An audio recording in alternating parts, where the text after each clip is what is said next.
Batallas legendarias, todos los miércoles a las 4, solo en Canal de Historia.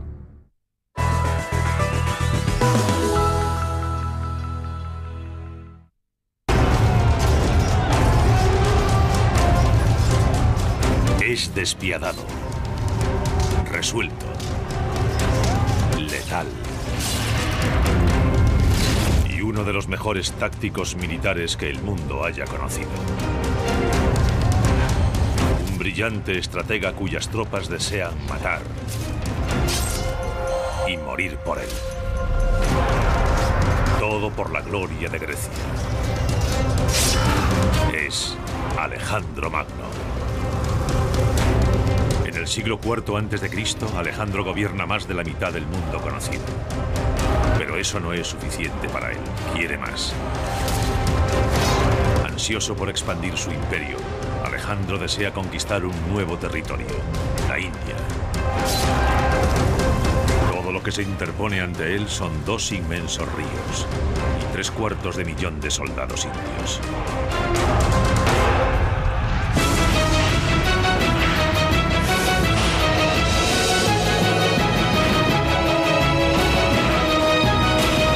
Batallas legendarias.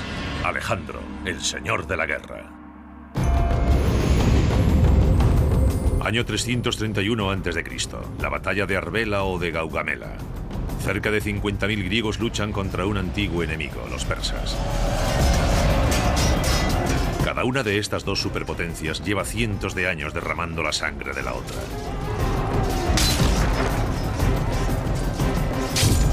Los griegos se enfrentan a un enemigo que los dobla en número.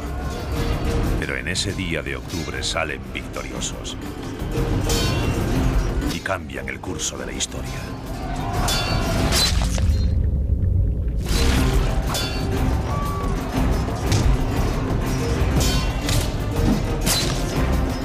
Y se lo deben a la brillantez táctica de su comandante.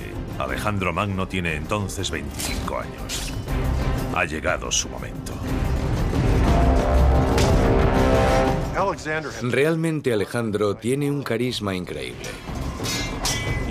Es guapo y con un físico fuerte y musculoso. Es muy carismático y sus soldados prácticamente lo adoran. En menos de 5 años había conseguido llevar a cabo un importante plan estratégico: la invasión y la destrucción del imperio persa. En 5 años logró eliminar la oposición interna y forzar una batalla crucial en el actual Irak, en las llanuras de Gaugamela, donde destruyó los restos del ejército persa. Por derecho de conquista, se convirtió en el emperador de toda Persia. Hay quien cree que Alejandro está predestinado a alcanzar la grandeza por su estirpe, que la familia de su padre desciende de Hércules y la de su madre de Aquiles. El imperio de Alejandro se extiende ahora desde Grecia hasta Egipto, hasta el actual Afganistán, uno de los mayores de toda la historia. Pero la sed de Alejandro de poder y gloria es insaciable. 5 años después de derrotar a los persas, Alejandro está listo para enfrentarse a un nuevo oponente. Marcha con 32.000 experimentados soldados a lo largo de las orillas del río Indo, listo para su próxima conquista: la India. Alejandro ha estado muy ocupado los últimos 8 años. Ni siquiera tiene 30 años. Y ya es el emperador de Persia tras derrotar al poderoso imperio en una campaña muy sangrienta. Es el faraón de Egipto. Allí ni siquiera tuvo que combatir. Se rindieron ante él. Y ahora tiene su mirada puesta en la India. Desde una perspectiva geográfica y táctica, el problema para llegar a la India es cruzar 2 grandes ríos, el Indo y el Hidaspes. Estos ríos serían un desafío insuperable para la mayoría de los ejércitos, pero no para el de Alejandro, cuya previsión y planificación son legendarias. Con 2 años de antelación ordena que viajen fabricantes de barcos desde las costas de Siria para construir las naves que permitirán a sus tropas cruzar el río Indo. Cuando Alejandro logre cruzar el Indo, deberá enfrentarse al rey Ambi, gobernante de Taxila. Taxila es la capital de Panjab, un país situado entre los ríos Indo e Hidaspes. Ambi tiene dos opciones. Una es luchar, ver su ciudad aniquilada y probablemente ser ahorcado. Alejandro solía aplicar a sus enemigos muertes lentas, públicas y dolorosas como castigo ejemplar. La otra opción es colaborar, salvar su ciudad y tal vez incluso conservar su trono. Ambi decide evitar la confrontación. Alejandro cruza el río y se apodera fácilmente de Taxila, convirtiéndola en una base de operaciones para su invasión de la India. El siguiente obstáculo es alcanzar y cruzar el segundo río, el Hidaspes. Está a 160 kilómetros de distancia, pero Alejandro lo tiene todo previsto. Su ejército no puede transportar barcos enteros 160 kilómetros por la India hasta el Hidaspes, así que los desmontan y los transportan por partes. Eran una especie de embarcaciones plegables que permitían construir la estructura y transportar sus partes por separado. Así que cuando querían cruzar un río, podían ensamblarlas un par de días antes. Alejandro tarda 2 meses en llegar al río Hidaspes. Su leal y fiel ejército se compone de 23.000 soldados de infantería y 9.000 de caballería. Muchos han combatido con Alejandro desde el principio, seducidos por su personalidad y sus sueños de gloria. Luchaban por el honor y la gloria individual. Todos sus mitos eran grandes guerreros como Agamenón, Aquiles, Hércules. Todos son grandes guerreros. Consiguen cualquier cosa porque lo son. Creo que para Alejandro ser un héroe, ser un guerrero profesional, siempre en busca de más y más gloria, se convirtió psicológicamente en una forma de vida. En la otra orilla del río Hidaspes espera a Alejandro un adversario igualmente orgulloso y valiente, el rey indio Poros de Paura. Poros desciende de una larga estirpe de reyes guerreros. Mide más de 1,80 m, un gigante para aquel siglo IV a.C. Como es su costumbre, Alejandro intenta primero una conquista diplomática. Invita a Poros a reunirse con él para, básicamente, ofrecerle la oportunidad de evitar males mayores si le rinde tributo y entrega su trono pacíficamente.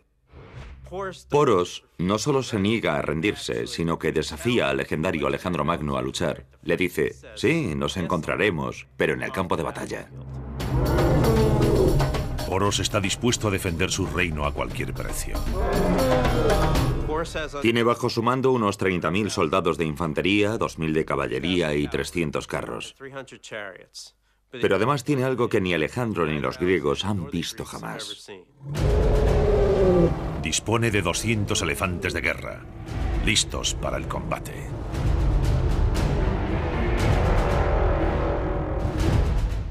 El elefante era un elemento bélico muy desarrollado en el ejército indio. Se necesitaban 10 años para adiestrar a un elefante y estaban muy bien entrenados. Respondían a sus nombres a toques de silbato y combatían. Intentemos imaginar la situación. Poros está en la orilla este del río Hidaspes, dispuesto a impedir que Alejandro lo cruce. En la orilla oeste se encuentra el ejército de Alejandro, y entre ambos fluye un río bastante ancho, bastante profundo y bastante rápido, el Hidaspes. Alejandro se enfrenta a un gran desafío: lograr que su ejército de 32.000 hombres cruce el río embravecido sin perder el crucial factor sorpresa. Si se limita a cruzar justo delante de Poros, sus soldados serán blancos fáciles. El ejército indio los eliminará fácilmente uno a uno con sus flechas en medio de la corriente o al intentar llegar a la otra orilla. Alejandro necesita un plan táctico y pone en marcha una increíble partida del juego del gato y el ratón. En caso de duda hay que engañar y fingir. Comienza con el simple hecho de encargar suministros logísticos de grano. Comienzan a llegar envíos de cereales y lo hace por una razón psicológica. Estamos a finales de primavera o comienzos de verano. La conclusión es que no tiene intención de cruzar por ahora, sino hacerlo cuando la corriente y la profundidad del río sean menores. Poros está convencido de que no cruzarán hasta la siguiente estación, y Alejandro moviliza a sus hombres. En la segunda etapa del engaño, movilizó parte de su ejército, sobre todo la caballería, pero también algo de infantería, y ordenó que marchasen por la orilla, corriente arriba, corriente abajo, arriba y abajo. En un principio eso haría pensar a Poros que estaba buscando un lugar para cruzar. Quizás sea para utilizarlo en un futuro, pero está buscando un lugar para cruzar. Muy bien, averiguaré por dónde va a cruzar y desplegaré mis tropas contra él. Así que Poros y su ejército comienzan a seguir a Alejandro por la orilla opuesta. Poros sigue los movimientos de las tropas griegas con todo su ejército. Esto pudo prolongarse una semana o dos y Alejandro siempre ha regresado al campamento, por lo que Poros piensa, esto no tiene sentido.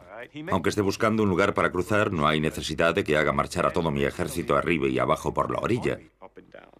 Y lo que hace es establecer vigías en su orilla del río.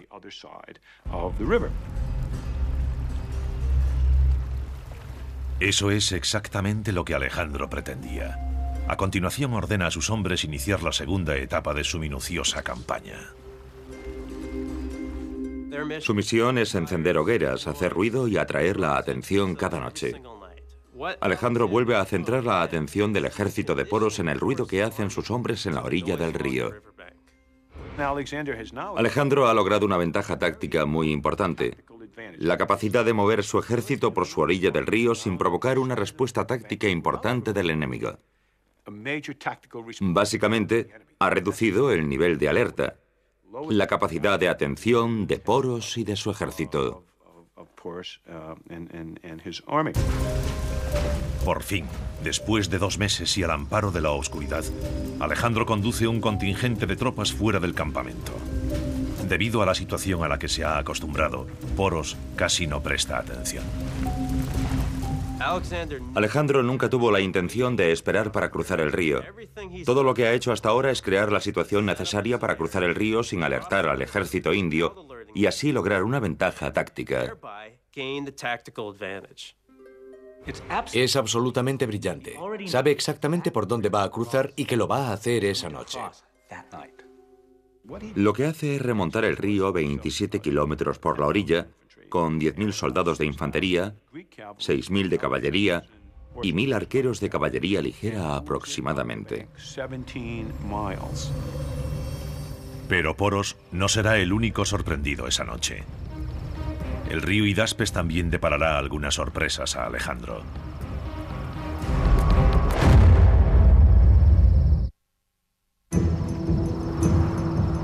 Año 326 a.C. Es medianoche y Alejandro Magno está a punto de conducir a unos 20.000 soldados a través de un río embravecido en la India. Lleva 2 meses preparando esta sorpresa. Horas antes, Alejandro había llevado a su tropa a 27 kilómetros de su campamento principal, remontando el Hidaspes. Por ahí es por donde cruzarán.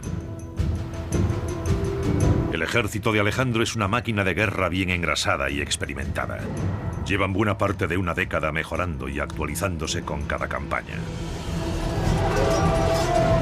3 años antes se enfrentaron a uno de sus mayores desafíos contra los nómadas de Asia Central.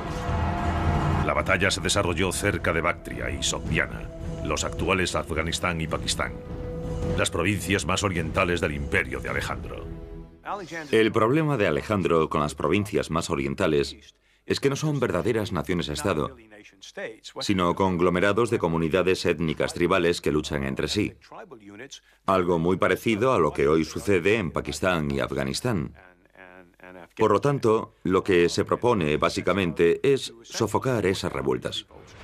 Los habitantes de Asia Central son tribus nómadas de pastores que proceden de las orillas del Mar Caspio. Son duros, tienen que serlo para sobrevivir en las escarpadas montañas de Afganistán.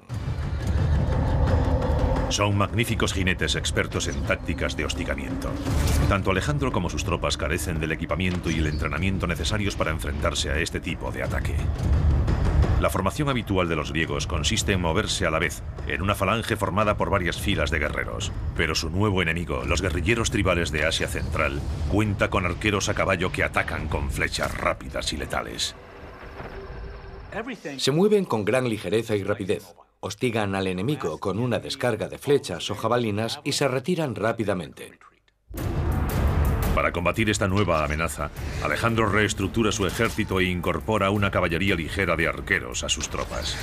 Lo que hace es reconfigurar su ejército, de origen fundamentalmente persa, para que sea mucho más ligero. Para ello utiliza la infantería ligera persa, también infantería pesada, pero sobre todo infantería ligera y caballería ligera. Estas tropas más rápidas y con experiencia en combate son las que Alejandro conduce hacia la conquista de la India. Tras 2 años de guerra de guerrillas en las provincias orientales y haber logrado la victoria, Alejandro fija ahora su mirada más al este, en la India. Pero sabe que se enfrenta a un enemigo formidable. El historial del ejército del rey Poros es largo y sangriento. La India se compone en esa época de 16 reinos regionales, cada uno en constante lucha con los demás por el dominio. La guerra era la situación más habitual. Tan pronto como un rey llegaba al poder, comenzaba a atacar a sus vecinos. La India tenía una tradición bélica de más de 1000 años, que se remontaba a la llegada de las tribus arias de Eurasia Central. Fue una de las mayores migraciones de la historia. Para hacernos una idea del aspecto de aquellas personas, podemos encender el televisor y ver a las tribus afganas. La población de esa región montañosa del norte no ha sufrido modificaciones genéticas desde el siglo XVIII. Ese es el aspecto que tenían los arios.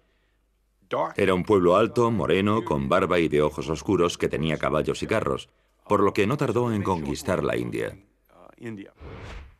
Los expertos siguen discutiendo muchos aspectos de los arios. Sabemos que eran feroces guerreros y que introdujeron el caballo y el carro en el subcontinente indio. Los carros aportan movilidad y velocidad en el campo de batalla y permiten a los arios conquistar la mayor parte del subcontinente. También sabemos que durante un milenio tras la invasión aria, la India fue gobernada por guerreros cuyas tribus estaban constantemente en guerra unas con otras.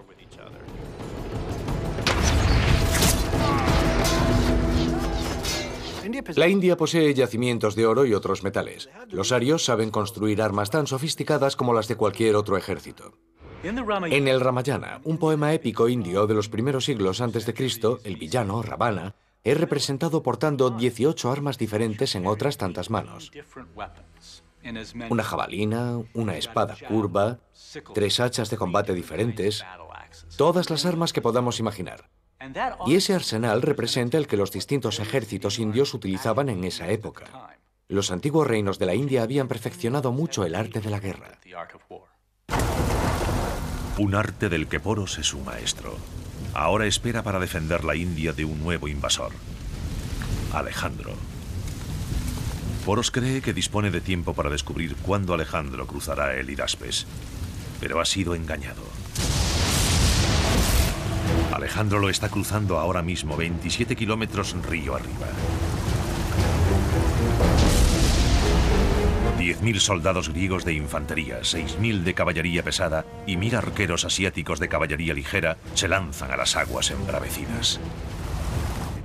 Hay tormenta, cruzan en plena noche y está nublado. La oscuridad es total. Se lanzan a las aguas embravecidas casi a ciegas. Es algo aterrador. La intensa corriente agita las endebles embarcaciones plegables de los griegos. Algunos soldados utilizan pieles de cabra llenas de paja para mantenerse a flote. Los caballos irían nadando delante de los soldados o tirarían de ellos por las riendas. Están cruzando el río durante la noche, es una maniobra bastante complicada. Peor aún, empieza a llover y a soplar el viento.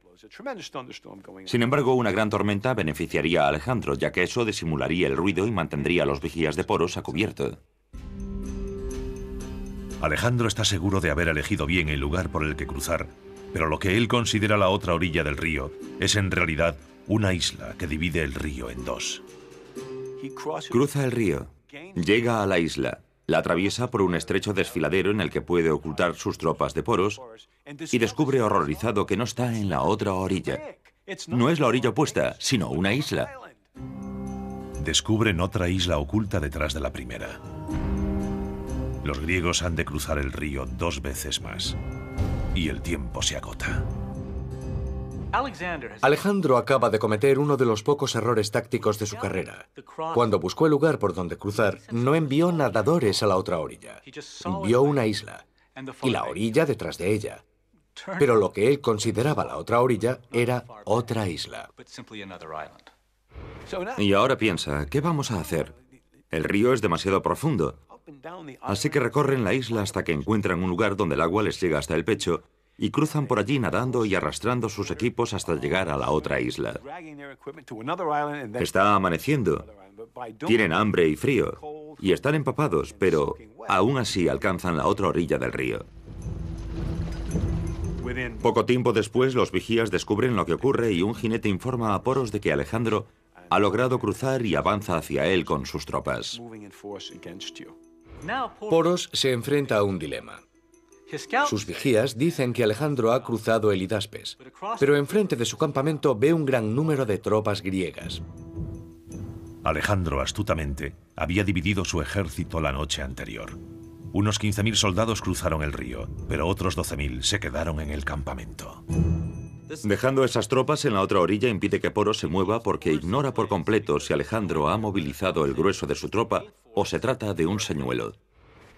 Si así lo cree, el grueso del ejército enemigo cruzará delante de él y estará entre la espada y la pared. ¿O será aquel el ataque principal? Ante este dilema, Poros toma una decisión. Envía solo un destacamento para hacer frente a los griegos que han cruzado el río. Al no movilizar el grueso de sus tropas, descubre su juego. Cree que el grueso del ejército griego está frente a él al otro lado del río, y lo que se aproxima hacia él es un contingente más pequeño.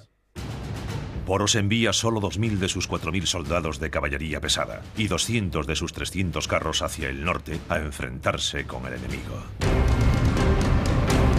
Su comandante será el hijo de Poros, también llamado Poros. Al mismo tiempo, Alejandro moviliza a sus exhaustos hombres y marcha hacia el sur con su caballería pesada en cabeza. Detrás de ellos van los arqueros asiáticos de la caballería ligera y detrás, la infantería. Pero tan pronto como Alejandro ve el avance de la caballería pesada y los carros del ejército de Poros, se detiene y bajo la inmensa presión del campo de batalla, reconfigura sus tropas sobre la marcha. Alejandro es brillante, sabe exactamente cómo y cuándo modificar su ataque o su defensa en un momento dado. Ve la configuración del ejército de Poros y retira de inmediato su caballería pesada. Enfrentar su caballería pesada contra los carros y la caballería pesada del enemigo no es la mejor opción. Tácticamente sería mejor enviar su caballería ligera para hostigar y detener el avance del enemigo. Y eso hace. Envía a sus arqueros iraníes a caballo. Es un truco que aprendió a luchar contra ellos en los límites orientales del Imperio Persa. La caballería ligera de Alejandro se enfrenta al pequeño contingente del joven Poros. Es el comienzo de la batalla del río Hidaspes.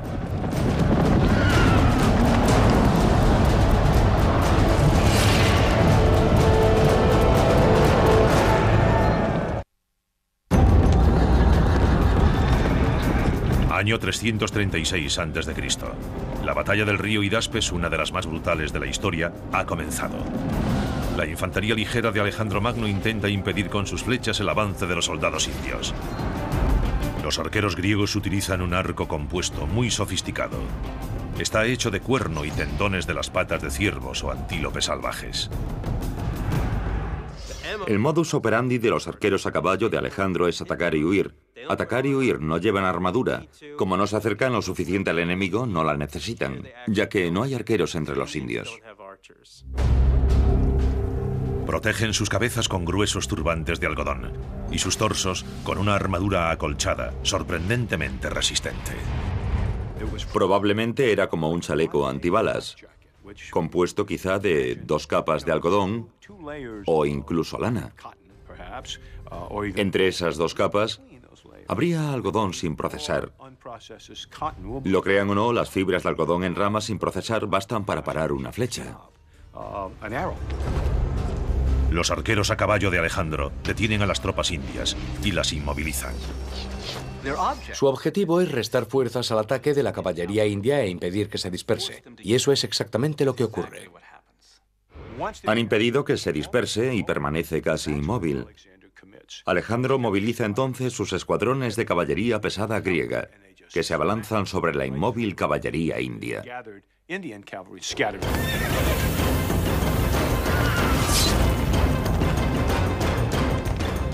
copis está diseñado para masacrar. Tiene una hoja curvada hacia adelante para obtener el máximo impacto al golpear hacia abajo. Se trata de una antigua herramienta de carnicero, perfecta para la carne y los enemigos. Los carros de arqueros indios lanzan un torrente de flechas contra la infantería de Alejandro. Pero un pequeño escudo de madera cubierto de bronce protege a la infantería griega.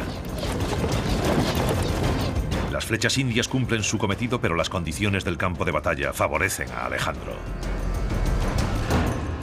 La lluvia de la noche anterior ha convertido el campo de batalla en un barrizal. Los carros son muy pesados y sus ruedas cubiertas de hierro no pueden maniobrar. Son totalmente inútiles en el barro. Los indios son superados numérica y tácticamente. Mueren casi 500 jinetes indios.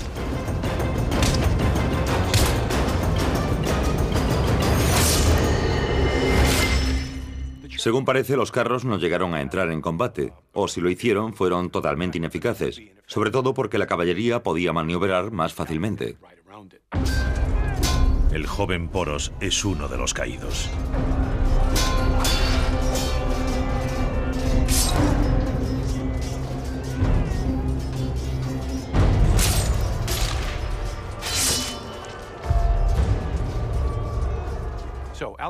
Básicamente, Alejandro ha destruido y barrido la tropa de reconocimiento que Poros ha enviado. Los supervivientes se retiran al campamento de Poros. Le comunican que su hijo está muerto, que sin duda es Alejandro quien dirige el grueso de su ejército y que se dirige al lugar donde están. Poros comprende que el objetivo del contingente griego de la otra orilla del río no es otro que mantenerlo en ese lugar. Poros sigue sufriendo la amenaza de un ataque a través del río, así que deja allí un contingente importante como retaguardia para hacer frente a ese posible ataque. Hace salir al resto de su ejército del campamento y lo dirige río arriba al encuentro de Alejandro. Unas 3 horas más tarde se detiene en un campo de batalla favorable. Según los textos, Poros desplegó su ejército en el primer lugar en el que encontró el terreno seco. ¿Por qué lo haría? Por 2 razones. La primera, porque tenía 200 carros a su disposición. La segunda son los elefantes, que son pesados y no sirven de nada si resbalan continuamente. Poros posiciona su ejército. Pocos kilómetros al norte, Alejandro refuerza el suyo. Antes de cruzar el Hidaspes, además de dividir su ejército, había situado refuerzos a mitad de camino entre su campamento principal y el lugar por el que cruzaría el río. Por lo tanto, durante la noche no había dividido su ejército en 2 contingentes, sino en 3. Y estos refuerzos, unos 4.500 soldados de infantería y 3.000 de caballería, son tropas frescas. Han dormido algo, han recorrido a la mitad de la distancia que el grupo de Alejandro y todavía no han entrado en combate. Los refuerzos cruzan el río y se unen al contingente de Alejandro. Alejandro está ahora al frente de unos 8.000 soldados de caballería y aproximadamente 15 o 16.000 soldados de infantería. Pero los hombres de Alejandro están demasiado dispersos. La caballería va delante y la exhausta infantería la sigue con varias horas de retraso. A medida que Alejandro se acerca al campo de batalla, ve a Poros, y dada la situación, se ve obligado a retrasar la batalla. Y lo hace ordenando avanzar a sus arqueros iraníes a caballo, que comienzan a hacer pasadas ante el enemigo lanzando flechas.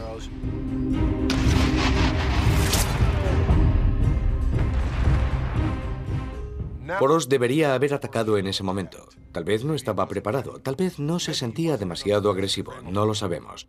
Pero parece que estaba dispuesto a aceptar la batalla que Alejandro tenía en mente. Poros ha dado tiempo a Alejandro para que llegue su infantería y pueda analizar la formación de las tropas enemigas. Ve ante sí una línea de 200 elefantes de guerra con experiencia en combate. Detrás de los elefantes, una línea aún más larga de 30.000 soldados de infantería. Y en cada ala, una brigada de 1.000 soldados de caballería para proteger los flancos. La infantería de Alejandro es la mitad que la del enemigo, así que su intención es que se libre una batalla de caballería en lugar de una batalla de infantería. Pero hay un problema, los elefantes. El historiador romano Curcio describe así la escena. Las bestias, situadas entre las líneas de hombres armados, parecían torres a cierta distancia, y el propio Poros superaba la estatura humana. La altura de la bestia que montaba parecía sumarse a la suya. Los macedonios nunca habían visto tantos elefantes. Para los soldados no representaban un gran problema, pero sí para los caballos. No estaban acostumbrados a los elefantes, y su olor, su sonido y su aspecto aterraron a los caballos macedonios.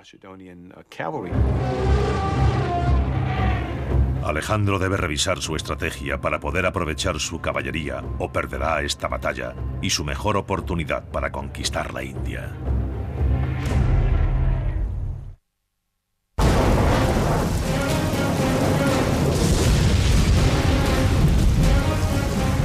Alejandro ha pasado una dura noche cruzando el río Hidaspes.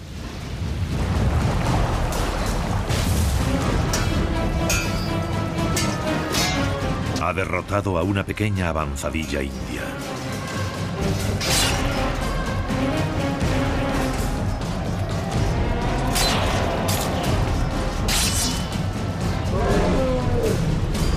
Y ahora está a punto de lanzar su ataque contra el grueso del ejército indio. La infantería india duplica en número a la griega. Alejandro sabe que su fuerza reside en su caballería, 4 veces mayor que la india. La clave reside en evitar una batalla de infantería. Alejandro tenía la gran habilidad de analizar rápidamente el campo de batalla y de crear una estrategia que le diese ventaja. Alejandro despliega su escuadrón de caballería de 4.000 jinetes hacia el flanco izquierdo de Poros. Poros solo dispone de 2.000 soldados de caballería, 1 millar en cada flanco. Poros ordena a su caballería del flanco derecho abandonar su posición, cabalgar por detrás de la línea de combate y reforzar el flanco izquierdo. Y ese es el error que Alejandro ha estado esperando. Ordena que Coeno, uno de sus comandantes y 2.000 de sus soldados de caballería que se dirigían hacia el flanco izquierdo de Poros, cambien de dirección y ataquen el indefenso flanco derecho. Los 2.000 jinetes llegan al flanco derecho, donde no hay nadie con quien luchar. Giran a la derecha y cabalgan hasta situarse tras las posiciones de los indios. Es una situación extraña que se debe a la brillantez táctica de Alejandro. Coeno y los 2.000 soldados de caballería se sitúan detrás de las líneas indias, y Alejandro ordena a sus arqueros a caballo que descarguen sus mortíferas flechas sobre la caballería india una y otra vez. Entonces, Alejandro ordena a su brigada de élite de 2.000 jinetes que superen a galope tendido por la derecha el flanco izquierdo de Poros. Poros hizo lo que cualquier comandante habría hecho. Intenta desplegar su flanco izquierdo. Ordena a su flanco izquierdo que cambie su posición hacia la izquierda, lo que implica abandonar sus posiciones. Forman una columna de marcha y comienzan a moverse hacia la izquierda para evitar ser superados. A medida que los indios comienzan a marchar hacia la izquierda y con Coeno también en movimiento, Alejandro vuelve a cambiar de dirección. En lugar de rodear el flanco izquierdo de Poros, ordena un movimiento hacia el interior y logra aislar el ala izquierda del grueso del ejército enemigo. Al mismo tiempo, Coeno, que ha rodeado todo el campo de batalla, llega a lo que llamamos Schwerpunkt, el punto decisivo de la batalla, y ataca el flanco izquierdo del ejército de Poros. La situación de Poros es exactamente la que Alejandro quería. Su ala izquierda está destrozada y su caballería destruida. Alejandro siempre parece alcanzar en cada batalla un punto crucial en el que cambiar la táctica. Un punto crucial en el que, en lugar de dirigirse hacia el exterior, lo hace hacia el interior. Se dirige hacia una brecha en vez de rodearla. Hacerlo y permanecer al mismo tiempo con sus tropas denota un talento poco común. Alejandro lanza ahora su infantería pesada contra el centro del ejército indio. Pero Poros no está dispuesto a rendirse. Ordena atacar a sus arqueros. El arco indio mide 1,82 m y está hecho de bambú resistente y flexible. Para extenderlo totalmente, el arquero debe anclar el arco en el suelo y sujetarlo con un pie. Su enorme tamaño le proporciona una potencia inigualable. Sus flechas con punta de hueso o metal pueden penetrar cualquier armadura. Sin embargo, debido al mal tiempo, los arcos son ineficaces. La noche anterior había llovido, y aquellos miles de soldados, caballos y elefantes convirtieron el terreno en barro. El ejército indio no estaba acostumbrado a luchar durante la temporada de lluvias. Sus arqueros no podían anclar sus arcos. Fue un duro golpe para Poros, que perdió una de sus armas más poderosas. Con su flanco izquierdo destruido, el ejército de Poros se reduce a su infantería, sus poderosos elefantes de guerra y sus arqueros. No se luchaba solo contra los elefantes. Transportaban una plataforma para soldados con arcos o lanzas. A su lado marchaban 13 soldados de infantería, como los que protegen hoy los tanques. Pero los elefantes tienen un punto débil, sus ojos.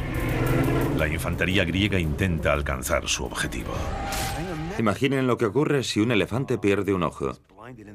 Se vuelve loco, y un elefante es un animal enorme.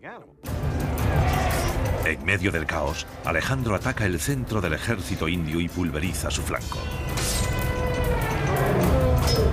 A pesar de estar atrapado en un doble ataque mortal, Poros continúa luchando. El centro se colapsa. Es un enorme caos de 10 o 12.000 hombres, animales, carros, burros, caballos, de todo. No pueden moverse. La infantería sigue presionándolos, y también la caballería desde el flanco. Este tipo de batallas que se desarrollan en campo abierto no suelen causar muchas bajas. Pero cuando se llega al combate cuerpo a cuerpo se vuelve sangrienta y terrible porque no se puede maniobrar. Y tampoco escapar. El problema de la batalla del Hidaspes fue la falta de escapatoria. Es un brutal combate cuerpo a cuerpo. Los animales son descuartizados. La batalla del Hidaspes se convierte en una matanza espantosa. Alejandro y sus tropas están destruyendo al ejército indio en la batalla del río Hidaspes. Alejandro ordena a lo que queda de su caballería cabalgar alrededor de esa masa de hombres temblorosos y asustados. El ejército de Poros está atrapado en una trampa mortal. No puede maniobrar. 10.000 seres humanos son presionados por otros 8.000 en una verdadera carnicería.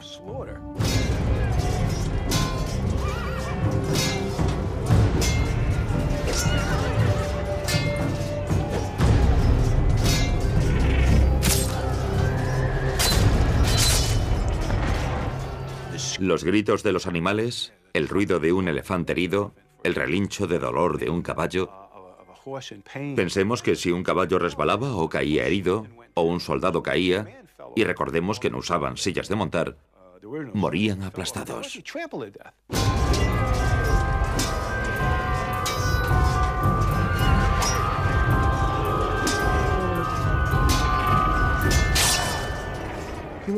Seres humanos heridos por espadas, lanzas o hachas, el ruido y los gritos. El campo de batalla se cubre de sangre, vísceras y trozos de carne humana. Y el olor. Un olor horrible. Un elefante, como muchos otros animales, defeca cuando es herido. Intenten imaginarlo. Un ruido, un olor y un horror absolutamente terribles.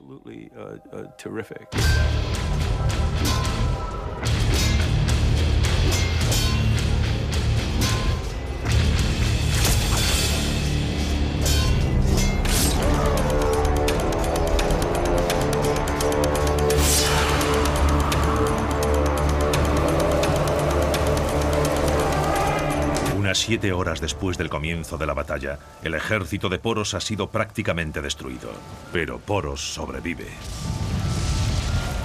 El ejército de Poros no ha sido destruido por completo, pero probablemente ha perdido unas 3/4 partes. Él mismo sigue luchando malherido.